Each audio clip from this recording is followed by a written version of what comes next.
السلام عليكم ورحمة الله تعالى وبركاته. نحمده ونصلي على رسوله الكريم. أما بعد فقد قال الله تعالى في القرآن الكريم والفرقان الحميد بعد أعوذ بالله من الشيطان الرجيم بسم الله الرحمن الرحيم لكي لا تأسوا على ما فاتكم ولا تفرحوا بما آتاكم. صدق الله العلي العليم.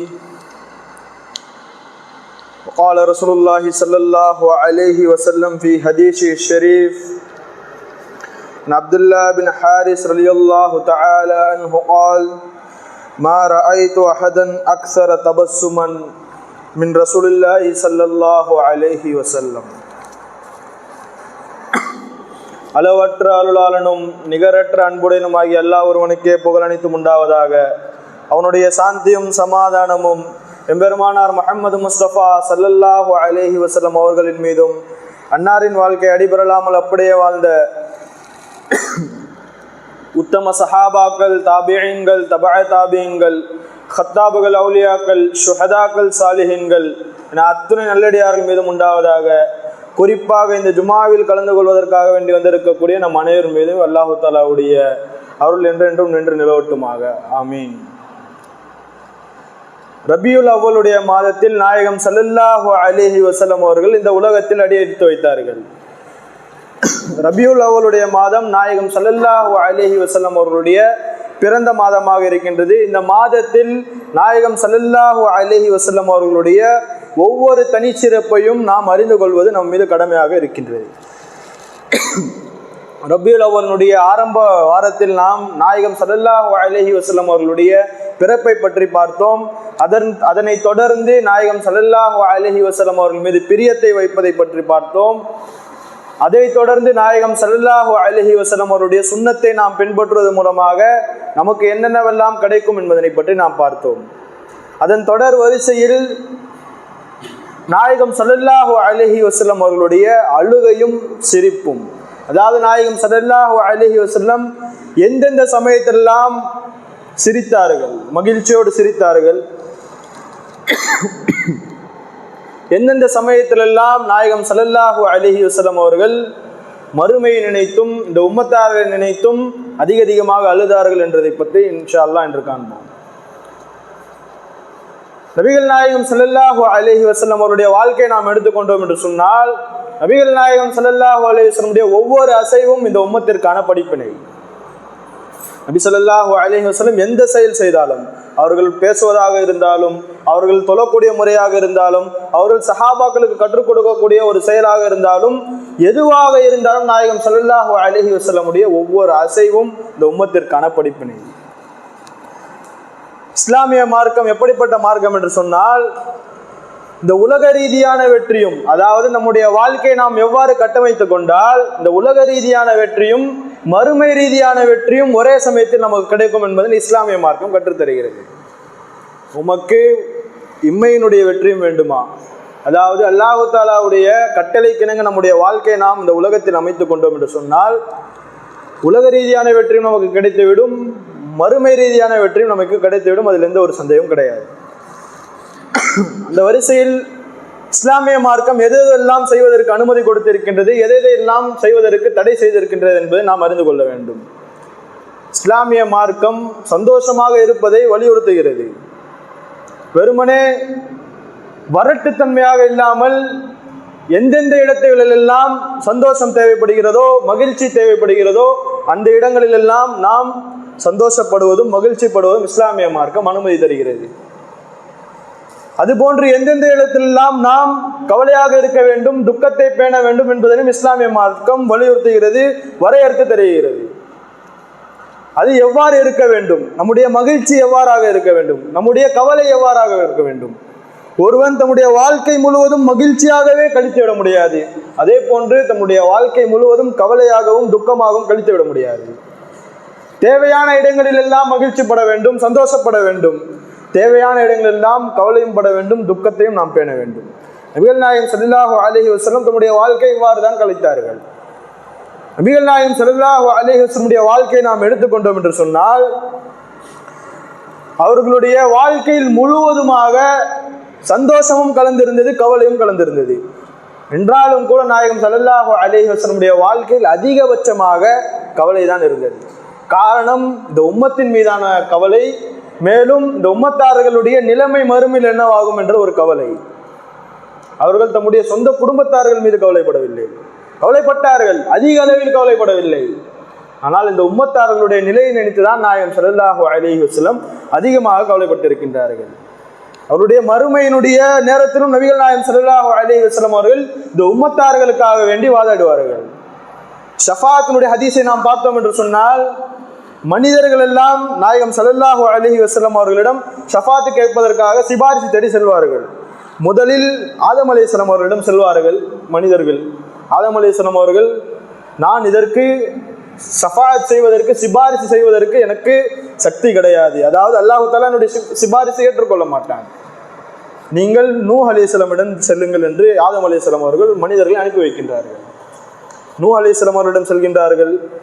அவர்களும் இப்ராஹிம் அலைஹிஸ்ஸலாம் அவர்களிடம் அனுப்பி வைத்து விடுகின்றார்கள். இப்ராஹிம் அலைஹிஸ்ஸலாம் அவர்கள் ஈசா அலைஹிஸ்ஸலாம் அவர்களிடம் அனுப்பி வைக்கின்றார்கள். இறுதியாக ஈசா அலைஹிஸ்ஸலாம் அவர்கள் உம்மத்தே முஹம்மதியாவினுடைய நபியான முஹம்மது ஸல்லல்லாஹு அலைஹி வஸல்லம் அவர்களிடம் நீங்கள் செல்லுங்கள், அவர்கள் கட்டாயமாக உமக்காக ஷஃபாஅத் செய்வார்கள் என்று கூறுவார்கள். அதே போன்று மனிதர்கள் எல்லாம் ஷஃபாஅத்துக்காக வேண்டிய நபிகள் நாயகம் ஸல்லல்லாஹு அலைஹி வஸல்லம் அவர்களிடம் வருகை தருவார்கள். நபிகள் நாயகம் ஸல்லல்லாஹு அலைஹி வஸல்லம் அவர்கள் அனைவரையும் வரவேற்பார்கள். நான் உங்களுக்காக ஷஃபாஅத் செய்கின்றேன் என்று நாயகம் ஸல்லல்லாஹு அலைஹி வஸல்லம் அவர்கள் வரவேற்பார்கள். அதுபோன்று எல்லாருக்காக வேண்டியும் ஷஃபாஅத் செய்வார்கள். இந்த உம்மத்தில் கடைசி மனிதன் சொர்க்கத்தில் நுழையும் வரை நாயகம் ஸல்லல்லாஹு அலைஹி வஸல்லம் அவர்கள் ஷஃபாஅத் செய்வார்கள் என்று ஹதீஸ்களில் நம்மால் காணப்படுகின்றது. உச்சகட்டமாக நாம் யோசித்து பார்த்தோம் என்று சொன்னால், உச்சகட்டமாக நாயகம் ஸல்லல்லாஹு அலைஹி வஸல்லம் அவர்கள் முஸ்லிம்களுக்கு மாத்திரம் அல்லாமல் இந்த உம்மத்தில் வந்த காஃபிர்களுக்காக வேண்டியும் ஷஃபாஅத் செய்வார்கள். நாயகம் ஸல்லல்லாஹு அலைஹி வஸல்லம் காஃபிர்களுக்காக வேண்டியும் ஷஃபாஅத் செய்வார்கள். என்றாலும் அல்லாஹு தஆலா காஃபிர்களுடைய ஷஃபாஅத்தை ஏற்றுக்கொள்ள மாட்டான். முஸ்லிம்களுடைய ஷஃபாஅத்தை ஏற்றுக்கொண்டு முஸ்லிம்கள் அனைவரும் சொர்க்கத்திற்கு சென்று விடுவார்கள். நாயகம் ஸல்லல்லாஹு அலைஹி வஸல்லம் உம்மத்தார்களுக்காக வேண்டி பல்வேறு விதமான கஷ்டங்களை அனுபவித்திருக்கின்றார்கள். அவருடைய வாழ்க்கையில் அதிகமாக இன்பமும் இருந்தது, அதை விட அதிகமாக கவலையும் இருந்தது.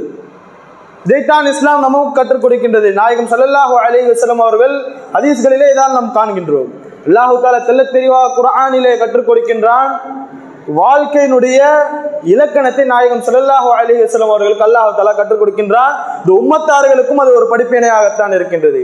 அல்லாஹ் தஆலா குர்ஆனிலே பதிவு செய்கின்றான், லிகைலா தஅஸவு அலா மா ஃபாதகும் வலா தஃப்ரஹு பிமா ஆதாகும். உங்களுக்கு ஏதாவது ஒரு நல்ல விஷயம் வந்துருச்சுன்னு சொன்னா மகிழ்ச்சியில நீங்க துள்ளி ஆட்டம் போடாதீங்க. அதே போன்று ஏதேனும் ஒரு கவலை ஏற்பட்டு விட்டால் அந்த கவலையிலே நீங்கள் மூழ்கி விடாதீர்கள் என்று அல்லாஹ் தஆலா வலியுறுத்துகின்றான்.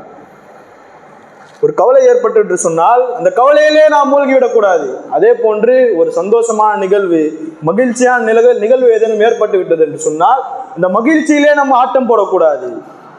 மகிழ்ச்சியிலே ஆட்டம் போட்டவர்கள் எல்லாம் வீழ்ந்தார்கள். காரூன் போன்ற கொடுங்கோல் ஆட்சியன் எல்லாம் மகிழ்ச்சியில் ஆட்டம் போட்டதன் காரணமாகத்தான் பூமியின் கடியிலே ஹஸ்பு செய்யப்பட்டான். அதாவது பூமியின் கடியில் அல்லாஹு தஆலா அவனை புதைத்து விட்டான். பூமியின் கடியில் என்று சொன்னால் அளவில்லாமல் பூமியின் அடியிலே அது போய்கொண்டே இருக்கும். அது போன்ற ஒரு பள்ளத்தில் அல்லாஹு தஆலா காரூனை புதைத்து விட்டான். இதெல்லாம் காரணம் என்னவென்று சொன்னால் மகிழ்ச்சியில் ஆட்டம் போட்டார்கள். ஃபிரௌனும் அதே போன்றுதான் மகிழ்ச்சியில் ஆட்டம் போட்டான். ஆனால் ரப்புக்குமுல் அலா என்று கூறினான். அல்லாஹு தஆலா இறுதியில் அவனுடைய மரணத்தை எவ்வாறு அமைத்தான்? கலிமா என்று முஸ்லிம் அல்லாதவனாக கடலிலே அவனுடைய மௌத்தை அல்லாஹ் தஆலா ஏற்படுத்தினான். காரணம் மகிழ்ச்சியில் ஆட்டம் போட்டது. அதே போன்று கவலையிலும் நாம் தொடர்படியாக கவலையிலே நாம் மூழ்கிவிடக்கூடாது. இஸ்லாமிய மார்க்கம் அதைத்தான் வலியுறுத்துகின்றது. ஒருவர் இறந்து விட்டார் என்று சொன்னால் 3 நாட்களுக்கு மேல் துக்கம் அனுசரிக்க கூடாது. மனைவிக்கு மாத்திரம் அனுமதி இருக்கின்றது. 4 மாதம் 10 நாட்கள், அதாவது இதாவினுடைய காலம் அவள் கணவனுக்காக வேண்டி துக்கம் அனுசரிக்கலாம். அது மனைவிக்கு மாத்திரம் இஸ்லாமிய மார்க்கம் அனுமதி தருகிறது, மற்ற யாருக்கும் கிடையாது. எந்த ஒரு துக்க நிகழ்வு ஏற்பட்டாலும் 3 நாட்களுக்கு மேல், அதாவது பொதுவாக ஜனாசாவினுடைய விஷயத்தை நாம் எடுத்துக்கொண்டு சொன்னால் 3 நாட்களுக்கு மேல் நாம் துக்கம் அனுசரிக்க கூடாது, கவலையில் இருக்கக்கூடாது. நாயகம் ஸல்லல்லாஹு அலைஹி வஸல்லம் தம்முடைய வாழ்க்கையில் இதைத்தான் பேணினார்கள். நாயகம் ஸல்லல்லாஹு அலைஹி வஸல்லம் வாழ்க்கையில் நகைச்சுவைக்கும் பஞ்சம் இருக்காது, அதே போன்று கவலைக்கும் பஞ்சம் இருக்காது. நாயகம் ஸல்லல்லாஹு அலைஹி வஸல்லம் நகைச்சுவை பற்றி பல்வேறு விதமான கிதாபுகளிலே தெளிவாக எழுதுவார்கள். நாயகம் ஸல்லல்லாஹு அலைஹி வஸல்லம் அவர்கள் நகைச்சுவை செய்திருக்கின்றார்கள். மனிதர்களோடு சகஜமான முறையில் மனிதர்களோடு அவர்கள் பழகுவார்கள். ஒரு வரட்டுத்தன்மையாக ஒரு கரடு முரடான முறைப்பாடோடு நாயகம் ஸல்லல்லாஹு அலைஹி வஸல்லம் அவர்கள் யாரிடமும் நடந்தது கிடையாது. யாரை பார்த்தாலும் புன்முறுவலோடு சிரிப்பார்கள். அதைத்தான் நாமும் செய்ய வேண்டும். யாரை பார்த்தாலும் சிரிக்க வேண்டும். சிரிப்பதற்கு எதுவும் காசை தேவையில்லை அல்லவா? சிரிப்பதனால் எதுவும் ஏற்பட போவது கிடையாது. சிரிப்பதற்கு யாராவது கடன் கேட்பார்களா? அவ்வாறு கிடையாது. நாம் யாரை பார்த்தோம் என்று சொன்னாலும் சிரிக்க வேண்டும்.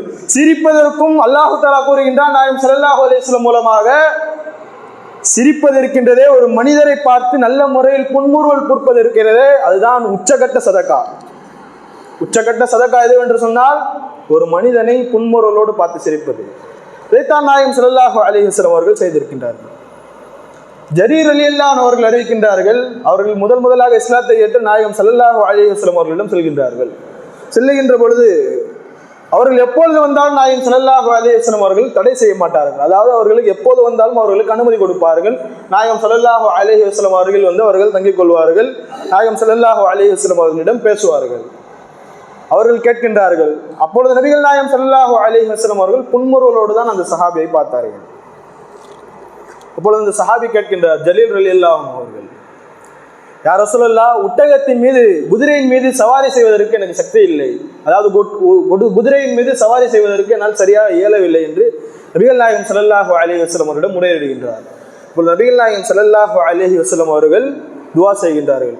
அல்லாஹும்ம ஸப்பித்ஹு ஜரீர், யா அல்லாஹ், ஜரீர் அவர்களை நீ ஸ்திரப்படுத்துவாயாக, அவருக்கு நீ சக்தி கொடுப்பாயாக என்று நாயகம் ஸல்லல்லாஹு அலைஹி வஸல்லம் துஆ செய்கின்றார். அதுபோன்று நாயகம் ஸல்லல்லாஹு அலைஹி வஸல்லமுடைய மஜ்லிஸுகளில் நகைச்சுவைக்கு பஞ்சம் இருக்காது. நாயகத்தின் நகைச்சுவை என்று பல்வேறு விதமான புத்தகங்கள் எழுதப்பட்டிருக்கின்றது. அரபு கிதாபுகளும் நிறைய இருக்கின்றது. அதில் எழுதுவார்கள், ஆயிஷா ரலியல்லாஹு அன்ஹா, அதாவது ஃபாத்திமா ரலியல்லாஹு தஆலா அன்ஹா அவர்களோடு அலி ரலியல்லாஹு அவர்களுக்கு ஒரு சிறு விதமான மனக்கசப்பு ஏற்பட்டு விடுகிறது. கணவன் மனைவிக்குள் சண்டை ஏற்படுவது போன்று ஒரு விதமான மனசங்கடம் ஏற்பட்டு விடுகின்றது. அலி ரலியல்லாஹு அவர்கள் வீட்டை விட்டு வந்துவிட்டு பள்ளிவாசலில் மண் தரையில் படுத்து உறங்குகின்றார்கள்.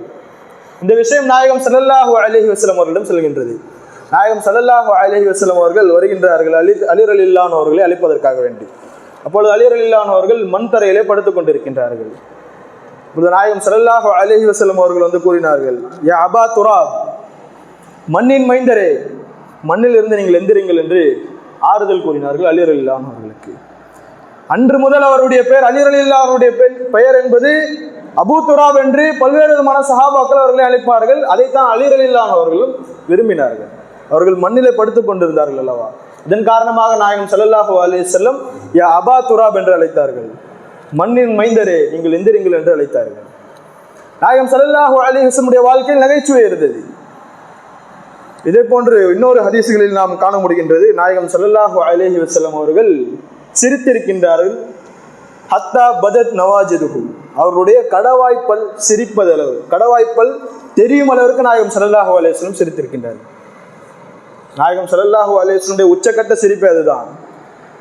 கடவாய்ப்பல் தெரியும், அவ்வளவுதான். நாம் சிரிப்பது போன்று சிரிக்க மாட்டார்கள். அதிகமாக வெடிச்சிரிப்பு சிரிக்க மாட்டார்கள்.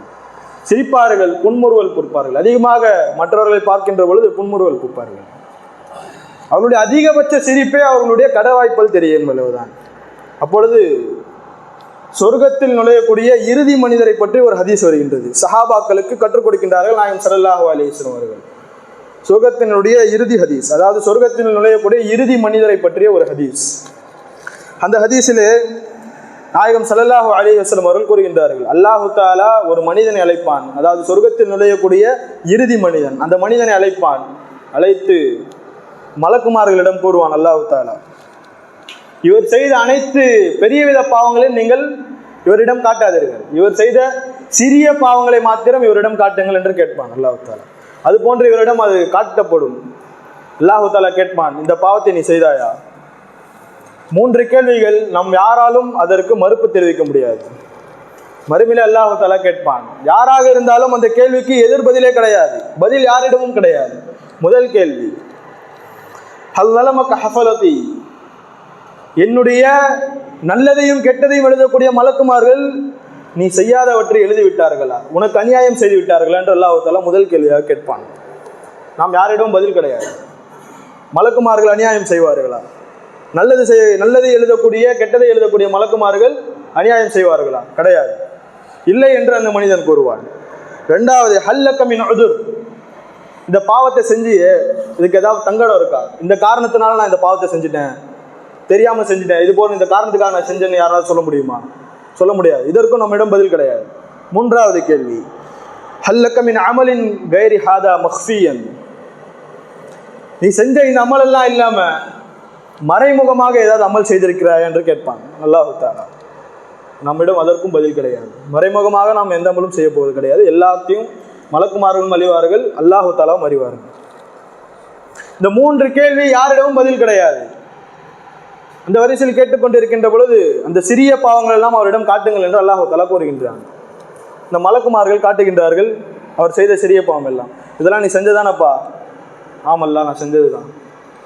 அது போன்று அல்லாஹ் தஆலா கேள்வி தொடர்படியாக கேட்டு கொண்டிருக்கின்ற பொழுது இறுதியாக, சரிப்பா நீ செஞ்ச எல்லா பாவத்தையும் நான் நன்மையாக மாற்றிடுறேன், நன்மையாக மாற்றி உன்னை நான் சொர்க்கத்துக்கு போக வச்சிடறேன் அப்படின்னு அல்லாஹ் தஆலா சொல்லுகின்ற பொழுது அல்லாஹ் தஆலா அதே போன்று அவர் செய்த அனைத்து பாவத்தையும் நன்மையாக மாற்றிவிட்டான். இதையும் குர்ஆனிலே நாம் காண முடிகின்றது. யுபத்திலுல்லாஹு ஸய்யிஆத்திஹிம் ஹஸனாத், அல்லாஹ் தஆலா இது போன்ற செயலும் செய்வான். அவருடைய பாவங்கள் எல்லாம் அல்லாஹ் தஆலா நன்மையான காரியங்களாக மாற்றுவான் என்று குர்ஆனிலே அல்லாஹ் தஆலா கூறுகின்றான். அது போன்ற அவருடைய பாவத்தையும் எல்லாம் அல்லாஹ் தஆலா நன்மையாக மாற்றுறான். நன்மையாக மாற்றுகின்ற போது அந்த மனிதன் கேட்கின்றார், யா அல்லாஹ் இது இல்லாமல் நான் நிறைய பாவம் செஞ்சுருக்கேன், அந்த பாவத்துக்கான நன்மை எல்லாம் எங்கன்னு கேட்கின்ற பொழுது அப்பொழுது நபிகள் நாயகம் ஸல்லல்லாஹு அலைஹி வஸல்லம் அவர்கள் கடைவாய்ப்பில் தெரியும் அளவுக்கு சிரித்தார்கள். இது போன்று பல்வேறு விதமான ஹதீஸுகள் நாயகம் ஸல்லல்லாஹு அலைஹி வஸல்லம் நகைச்சுவை பற்றி.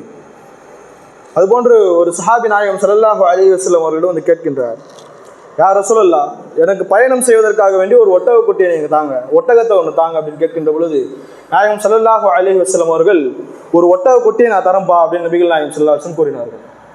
அப்போ அந்த மனிதர் கேட்கின்றார், யா ரசூலல்லாஹ், ஒட்டக குட்டியை வச்சு நான் எப்படி பயணம் செய்வேன்? இப்போது நபிகள் நாயகம் ஸல்லல்லாஹு அலைஹி வஸல்லம் நகைச்சுவையாக கூறினார்கள், எல்லா ஒட்டகமும் தன்னுடைய தாய்க்கு குட்டி தானப்பா என்று நபிகள் நாயகம் ஸல்லல்லாஹு அலைஹி வஸல்லம் நகைச்சுவையாக கூறினார்கள். நபிகள் நாயகம் ஸல்லல்லாஹு அலைஹி வஸல்லம் மாத்திரம் நகைச்சுவை பின்பற்றவில்லை, அவர்களும் செய்தார்கள், சஹாபாக்களும் அதை பின்பற்றி செய்திருக்கின்றார்கள். சஹாபாக்கள் உமர் ரலியல்லாஹு அன்ஹு அவர்களும் அபூபக்கர் ரலியல்லாஹு அன்ஹு கடுமையான பசி. நபிகள் நாயகம் ஸல்லல்லாஹு அலைஹி வஸல்லம் அவர்கள் நோக்கி வந்து கொண்டிருக்கின்றார்கள். இப்பொழுது நபிகள் நாயகம் ஸல்லல்லாஹு அலைஹி வஸல்லம் அவர்கள் வரக்கூடிய தோரணை வைத்து அறிந்து கொண்டார்கள், இவர்கள் பசியின் காரணமாக வந்து கொண்டிருக்கின்றார்கள். அப்பொழுது அருகில் இருந்த அபூ ஹுரைரா ரலியல்லாஹு அன்ஹு அவர்களை அழைத்து, அலி ரலியல்லாஹு அவர்களே உஸ்மான் வீட்டுக்கு போங்க, உஸ்மான் ரலியல்லாஹு அன்ஹு வீட்டுக்கு போங்க, ஏதாவது தருவாங்க, நீங்கள் வாங்கிட்டு வாங்க, இவங்களுக்கு கொடுக்கலாம் சாப்பிட்றதுக்காக வேண்டி. அதே போன்று அபூ ஹுரைரா ரலியல்லாஹு அவர்கள் செல்கின்றார்கள். செல்லுகின்ற பொழுது அவர்களுடைய வீட்டில், உஸ்மான் ரலியல்லாஹு அவர்களுடைய வீட்டில் எதுவுமே கிடையாது. திரும்பி ரிட்டர்ன் வராங்க. வருகின்ற பொழுது நபிகள் நாயகம் ஸல்லல்லாஹு அலைஹி வஸல்லம் அவர்களிடம் கூறுகின்றார்கள், யா ரசூலல்லாஹ், மா வஜத்து உஸ்மான் ஃபி பைத்திஹி, உஸ்மான் ரலியல்லாஹு அவர்கள் நான் வீட்டில் நான் பார்க்கல, அவங்க வீட்டில் இல்லை அப்படின்னு சொல்லும் பொழுது, சரிப்பா நீ வந்து ஜுபைர் பின் அவ்வாம் ரலியல்லாஹு அவர்களுடைய வீட்டுக்கு போங்க. அதே போன்று அபூ ஹுரைரா ரலியல்லாஹு அவர்கள் அவர்களுடைய வீட்டுக்கு செல்கின்றார்கள். செல்லுகின்ற பொழுது அவர்களும் வீட்டில் இல்லை. அப்பொழுது மீண்டும் ஒன்று கூறுகின்றார், யா ரசூலல்லாஹ், மா வஜத்து ஜுபைர் பின் அவ்வாம் ஃபி பைத்திஹி, அவருடைய வீட்டில் அவர் இல்லை, வெளியில் எங்கேயோ போயிட்டார்.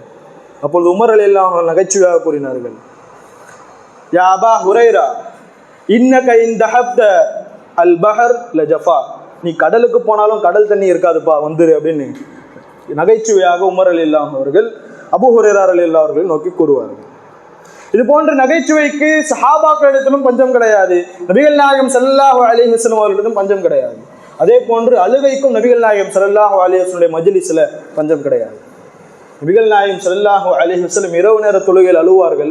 எப்படி அழுவார்கள் என்றால், ஆயிஷா ரலியல்லாஹு அன்ஹா ஹதீஸிலே பதிவு செய்கின்றார்கள், நபிகள் நாயகம் ஸல்லல்லாஹு அலைஹி வஸல்லம் தஹஜ்ஜுடைய நேரத்தில் உம்மத்திற்காக வேண்டி அழுது துவா செய்வார்கள். அப்பொழுது துவா செய்கின்ற பொழுது கண்ணீர் வடிந்து வடிந்து அவருடைய மடியெல்லாம் நனைந்துவிடும். இன்னொரு ரிவாயத்தில் கூறுகின்றார்கள், அவர்கள் அழுது அழுது தரையெல்லாம் ஈரமாகிவிடும், அந்த அளவுக்கு அழுவார்கள். காரணம், இந்த உம்மத்தார்களுக்காக வேண்டி துவா செய்திருக்கின்றார்கள். அவருடைய சொந்த தேவை எதுவும் கேட்கவில்லை நாயகம் ஸல்லல்லாஹு அலைஹி வஸல்லம். நாயகம் ஸல்லல்லாஹு அலைஹி வஸல்லம் பாவம் செய்வார்களா? கிடையாது. என்றாலும் கூட உம்மத்திற்காக கற்றுக் கொடுக்க வேண்டும் என்பதற்காக வேண்டி ஒரு நாளில் 100 முறை தௌபா செய்வார்கள். நபிகளை பொறுத்தவரை மசூமின்கள், அவர்கள் பாவத்தை விட்டு பாதுகாக்கப்பட்டவர்கள். அவர்கள் தௌபா செய்ய வேண்டிய அவசியம் கிடையாது. அல்லாஹ் தஆலா அவர்களை பாவத்தை செய்ய வைக்க மாட்டான். என்றாலும் கூட தௌபா செய்தார்கள். காரணம், உம்மத்தார்களுக்கு கற்றுக் கொடுக்க வேண்டும் என்பதற்காக வேண்டி. உம்மத்தார்களுக்கு ஒரு நினைவூட்டல். தாம் செய்யக்கூடிய ஒவ்வொரு செயலும் உம்மத்தார்களும் செய்து இந்த உலக வெற்றியும் அவர்கள் பெற வேண்டும், மறுமை வெற்றியும் பெற வேண்டும் என்பதற்காக வேண்டி நாயகம் ஸல்லல்லாஹு அலைஹி வஸல்லம் பல்வேறு விதமான செயல்களை இந்த உம்மத்தார்களுக்காக செய்து கொடுத்திருக்கின்றார்கள். அதான் நம்முடைய வாழ்க்கையில பின்பற்றணும் என்று சொன்னால் உலகத்தில் நமக்கு வெற்றி கிடைக்கும், மறுமையிலும் வெற்றி கிடைக்கும். அதுல எந்த ஒரு சந்தேகம் கிடையாது.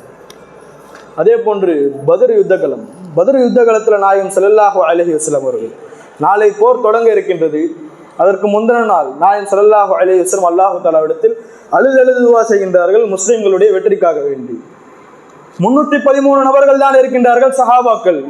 எதிரிகளுடைய படைகளில் ஆயிரக்கணக்கான நபர்கள் இருக்கின்றார்கள். 300 பேரை வச்சுட்டு 1000 பேர் அடிக்கிறது என்பது அறிவால் நாம் சிந்தித்தோம் என்று சொன்னால் கட்டாயமாக அது சாத்தியமற்றது. என்றாலும் நாயகம் ஸல்லல்லாஹு அலைஹி வஸல்லம் அவர்கள் துஆ செய்தார்கள். அல்லாஹ் தஆலா மலக்குகளுடைய உதவிகளை கொண்டு பத்ர் யுத்த களத்தில் வெற்றி கண்டார்கள் நபிகள் நாயகம் ஸல்லல்லாஹு அலைஹி வஸல்லம். இந்த உம்மத்தார்களுக்காக வேண்டிதான் நாயகம் ஸல்லல்லாஹு அலைஹி வஸல்லம் அவர்கள் அதிகமாக அழுதிருக்கின்றார்கள். அதே போன்று ஜாஃபர் ரலியல்லாஹு அவர்களுடைய சம்பவம். ஜாஃபர் ரலியல்லாஹு அவர்கள் அச்சசலாக பார்ப்பதற்கு நபிகள் நாயகம் ஸல்லல்லாஹு அலைஹி வஸல்லம் போன்றுதான் இருப்பார்கள். பின்னால் இருந்து பார்க்கிறவங்க யாராவது முன்னாடி நிற்கிறது நபிகள் நாயகம் ஸல்லல்லாஹு அலைஹி வஸல்லம் அவர்களா அல்லது ஜாஃபர் ரலியல்லாஹு அவர்களா என்று அவர்களே சந்தேகம் கொள்வார்கள். பார்ப்பதற்கு நாயகம் ஸல்லல்லாஹு அலைஹி வஸல்லமுடைய அச்சசல் தோற்றத்தை கொண்டவராக ஜாஃபர் ரலியல்லாஹு அவர்கள் இருந்தார்கள். அவர்கள் ஒரு போர்க்களத்தில் செல்கின்றார்கள். இந்த போரில் அவர்கள் ஷஹீதாகி விடுகின்றார்கள். ஷஹீதாகி விட்ட பிறகு அவருடைய செய்தி நபிகள் நாயகம் ஸல்லல்லாஹு அலைஹி வஸல்லம் அடைகின்றது. நாயகம் ஸல்லல்லாஹு அலைஹி வஸல்லம் அவர்கள் அழுதவர்களாக சஹாபாக்களுடைய மௌத்துகளை கண்டு நாயகம் ஸல்லல்லாஹு அலைஹி வஸல்லம் அவர்கள் அதிகமாக அழுதிருக்கின்றார்கள். நம்முடைய உறவினர்களுக்காக வேண்டி அழுதிருக்கின்றார்கள். இந்த இடத்துல ஒரு முக்கிய குறிப்பு என்னவென்று சொன்னால், இறந்தவர்களுக்காக வேண்டி அழுவதற்கு இஸ்லாமிய மார்க்கம் அனுமதி தருகிறது. ஆனால் ஒப்பாரி வைப்பதற்கு தான் இஸ்லாமிய மார்க்கம் தடை செய்கிறது. அழுவதற்கு இஸ்லாமிய மார்க்கம் அனுமதி தருகின்றது. நாயகம் ஸல்லல்லாஹு அலைஹி வஸல்லம் அவர்களும் அழுதிருக்கின்றார்கள். உறவினர்கள் மௌத்தாகின்ற பொழுதும், நெருங்கிய சஹாபி மௌத்தாகின்ற பொழுதும் நாயகம் ஸல்லல்லாஹு அலைஹி வஸல்லம் அவர்கள் அழுதிருக்கின்றார்கள். அதுபோல அழுத வண்ணமாக ஜாஃபர் ரலியல்லாஹு அவங்களுடைய வீட்டுக்கு ஆறுதல் சொல்வதற்காக வேண்டி செல்கின்றார்கள். அவ்வாறு செல்லுகின்ற பொழுது ஜாஃபர் ரலியல்லாஹு அவங்களுடைய குழந்தைகள் எல்லாம் அத்தா வந்துட்டாருன்ட்டு எல்லாரும் நபிகள் நாயகம் ஸல்லல்லாஹு அலைஹி வஸல்லம் அவர்களை கட்டிப்பிடித்துக்கின்றார்கள். பார்ப்பதற்கு நபிகள் நாயகம் ஸல்லல்லாஹு அலைஹி வஸல்லம் தோற்றத்தை போன்று ஜாஃபர் ரலியல்லாஹு அவர்கள் காணப்படுவார்கள். குழந்தைகள் எல்லாம் அத்தா வந்துட்டாருன்னு சொல்லி கட்டி பிடிச்சிட்டாங்க நபிகள் நாயகம் ஸல்லல்லாஹு அலைஹி வஸல்லம். நபிகள் நாயகம் ஸல்லல்லாஹு அலைஹி வஸல்லமுடைய கண்கள் எல்லாம் கலங்குகிறது. நான் இந்த குழந்தைகளுக்கு நான் என்ன பதில் கூறுவேன்? நம்முடைய மனைவியாருக்கு என்ன பதில் கூறுவேன்? ஜாஃபர் ரலியல்லாஹு அவர்கள் போர்க்களத்தில் இறந்து விட்டார்கள். இந்த குழந்தை எல்லாம் தன்னை தந்தையாக நினைத்துக் கொண்டிருக்கின்றார்கள் என்று நாயகம் ஸல்லல்லாஹு அலைஹி வஸல்லம் அவர்கள் தேம்பி அழுதிருக்கின்றார்கள். இதெல்லாம் நமக்கான படிப்பினை. துக்க நேரங்களில் நாம் துக்கத்தை நாம் பின்பற்ற வேண்டும். அதாவது துக்கப்பட வேண்டும், கவலைப்பட வேண்டும். அதே போன்று சந்தோஷமான நேரத்தில் நாம் சந்தோஷப்பட வேண்டும். ஆனால் இந்த இடத்துல ஒரு முக்கிய குறிப்பு என்னவென்று சொன்னால், முழுவதுமாக சந்தோஷத்திலே நம்முடைய வாழ்க்கையை கழித்து விடக்கூடாது. அதே போன்று முழுவதுமாக துக்கத்திலேயோ கவலையிலோ நம்முடைய வாழ்க்கையை நாம் முடித்துக் கொள்ளக்கூடாது. நாயகம் ஸல்லல்லாஹு அலைஹி வஸல்லம் எல்லா விஷயத்திலும் இஸ்திகாமத்தை கற்றுக் கொடுத்திருக்காங்க. நடுநிலைத்தன்மை. தேவைக்கேற்ப நாம் சிரிப்பதோ சந்தோஷப்படுவதோ கூடும். அதே போன்று தேவைக்கேற்ப நாம் கவலைப்படுவதோ துன்பப்படுவதோ இஸ்லாமிய மார்க்கம் அனுமதி தருகின்றது. நாயகம் ஸல்லல்லாஹு அலைஹி வஸல்லம் ஒவ்வொரு அசைவிலும் இந்த உம்மத்திற்கான படிப்பினை இருக்கின்றது. இன்ஷா அல்லாஹ் அல்லாஹ் தஆலா நம்முடைய வாழ்க்கை மகிழ்ச்சியான வாழ்க்கையாக ஆக்குவானாக. நம்முடைய கவலைகள் அல்லாஹ் தஆலா கவலைகளையும் மகிழ்ச்சியானதாக அல்லாஹ் தஆலா ஆக்குவானாக. நபிகள் நாயகம் ஸல்லல்லாஹு அலைஹி வஸல்லம் ஒவ்வொரு சுன்னத்தை பின்பற்றக்கூடிய ஒரு பரிபூர்ண முஃமினாக அல்லாஹ் தஆலா அனைவரும் ஆக்குவானாக. வ ஆகிரு தஅவானா அல்ஹம்துலில்லாஹி ரப்பில் ஆலமீன். அஸ்ஸலாமு அலைக்கும் வ ரஹ்மத்துல்லாஹி வ பரகாத்துஹு.